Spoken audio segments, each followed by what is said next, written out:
Bonjour à tous, c'est Nico, bienvenue dans cette nouvelle vidéo. Aujourd'hui, on va voir en détail les outils qui permettent de dessiner des notes et de les modifier dans FL Studio.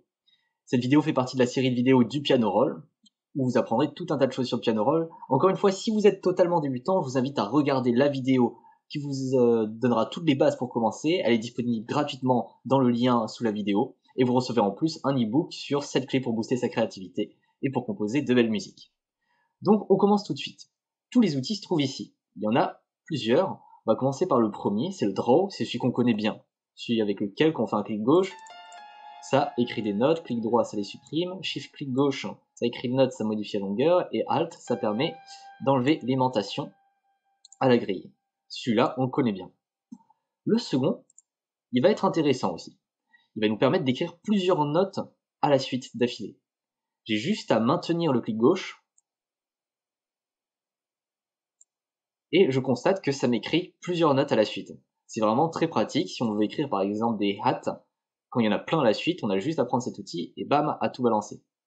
Alors, pour info, là on remarque que la longueur des notes est un peu bizarre. Je l'avais expliqué dans la vidéo précédente, en fait, c'est que la note garde les propriétés de la dernière note sélectionnée. Donc là, la dernière note sélectionnée avait une longueur qui finissait pile entre les deux traits d'une grille, parce que je vous avais montré comment utiliser le Alt là. Donc si on veut enlever ça, c'est très simple. On clique gauche sur une autre note, et comme ça la dernière note sélectionnée est une note plus normale, et on peut comme ça modifier la longueur.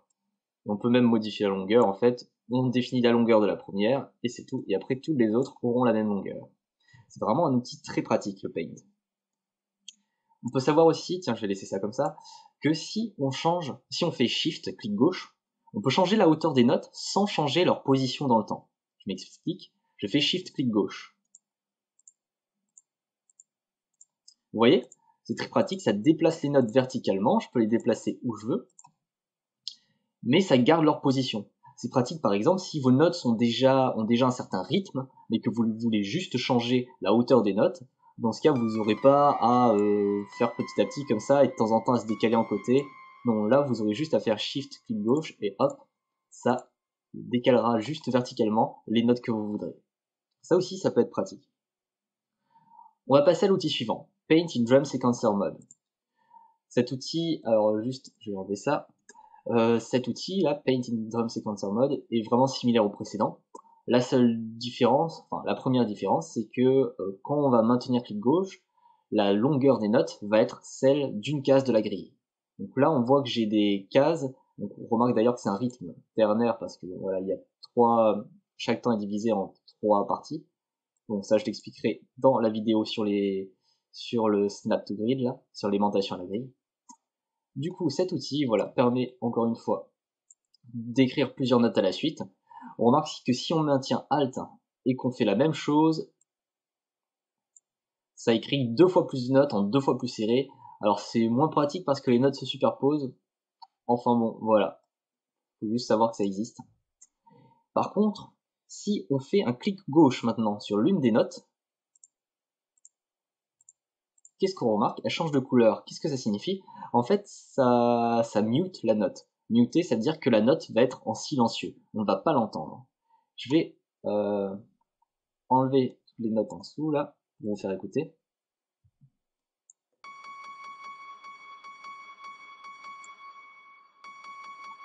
Vous voyez, quand les notes sont en bleu, on les entend plus. C'est juste qu'on les a mutées. Il y aura l'outil tout à l'heure mute qui peut servir à faire ça. Mais on peut aussi faire du coup dans Paint in Drum Sequencer juste avec un clic gauche. Et pour les réallumer, on a juste à recliquer dessus. Et hop, on réentendra toutes les notes. Donc ça, c'était le troisième outil. Le quatrième outil, Delete. Bon, on devine ce que ça fait. Si je fais un clic gauche, hop, ça delete. J'ai juste à faire un clic gauche, hop, ça delete tout le monde.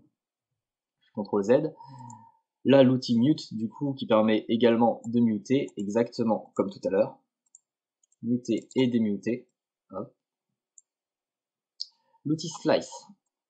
Alors là aussi, on devine ce que ça fait. Je crée une note assez longue. L'outil Slice va tout simplement permettre de découper une note avec un clic gauche. Hop, hop. Et voilà, je découpe ma note. Je peux aussi découper plusieurs notes en diagonale si je le veux, sur plusieurs sur plusieurs notes. Un truc à savoir, c'est que l'inverse de découper, c'est un raccourci. Il faut d'abord sélectionner toutes les notes et vous faites CTRL-G. Et ça recolle toutes les notes sélectionnées. Ça peut être intéressant. Du coup, dans le slice, voilà, le slide permet de découper, du coup, je voulais vous montrer sur plusieurs notes. On peut découper en côté si on veut. Si on fait Shift et clic gauche, ça découpe uniquement verticalement.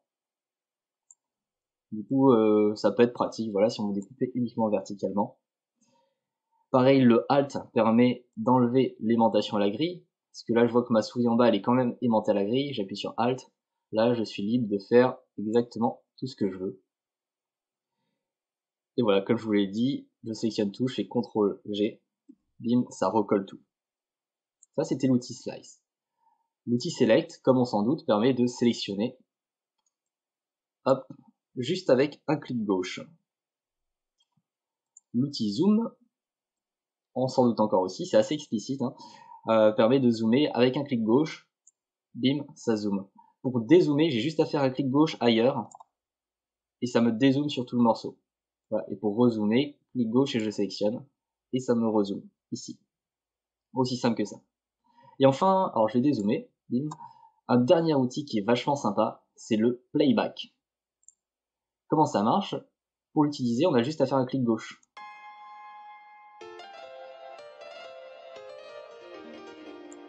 Et ensuite, en maintenant un clic gauche, j'ai juste à survoler les notes pour les lire vraiment comme je veux. Ça va lire toutes les notes qui sont jouées dans le piano roll, y compris les ghost notes. On en reparlera plus tard. C'est vraiment un outil très très pratique. Et enfin, ici, on a le play pause. Alors ça, c'est un play pause. Si je fais un clic gauche, ça lance la musique. Si je fais un reclic gauche, ça met en pause. Et du coup, je peux reprendre à l'endroit où j'étais. Et si je fais clic droit, hop, ça le remet au dernier point de départ. Donc je peux commencer d'ici, clic gauche, clic gauche pour l'arrêter, clic droit pour remettre au dernier point de départ qui était là. Si je refais un clic droit, hop, ça le remet tout au début. Voilà, encore une fois, très facile. Bon voilà, ça c'était tous les outils. Ensuite, faut savoir que on utilise rarement les outils en cliquant dessus. Il y a des moyens plus pratiques de les utiliser, vraiment beaucoup plus pratiques. Généralement, on a juste à rester sur le draw et on peut faire beaucoup de choses juste en restant avec cet outil. Alors, en restant sur le draw, on peut, voilà, écrire les notes, les supprimer comme on l'a vu avec clic gauche, clic droit. Généralement, le paint, il reste utile quand même pour écrire plusieurs notes à la suite, plusieurs notes d'affilée. Et le paint in drum uniquement pour muter certaines notes. Ensuite, les outils suivants, le delete, en restant sur le draw, j'ai juste à faire le clic droit, comme on l'a vu. Le mute, bon voilà, j'utilise le paint, le pinceau. Pour faire le slice, il y a un raccourci clavier qui est pratique, c'est le shift de droit. Alors ça marche qu'avec le shift de droit, le bouton majuscule de droit, et je fais un clic gauche. Et hop, ça me permet de découper, sans avoir à changer d'outil. Ça c'est un raccourci qui est assez pratique du coup. Si je fais Alt, Shift droit, là pareil ça enlève l'aimantation. Et en bonus, si je fais CTRL Shift droit, oups. Non, ce n'est pas CTRL Shift droit, c'est ah oui, c'est Shift droit, clic droit, pardon. Shift droit, clic droit. Qu'est-ce que ça fait? Ça nous fait un slice qui est en rouge. Et le rouge, qu'est-ce que ça fait? Hop. En fait, c'est assez simple, ça coupe la note et ça enlève la partie la plus petite. Je refais Shift, clic droit, hop, et ça m'enlève la partie la plus petite. Donc ça peut être aussi utile si jamais on a envie pour découper des notes. Donc ça c'est pour utiliser le slice. Le select, depuis tout à l'heure en fait j'utilise le contrôle clic gauche, hop, qui me permet simplement de sélectionner très facilement sans avoir à changer d'outil. Je ferai toute une vidéo sur le select parce qu'on peut faire plein de trucs avec toutes les sélections, sélectionner les notes par couleur, certaines notes et pas d'autres.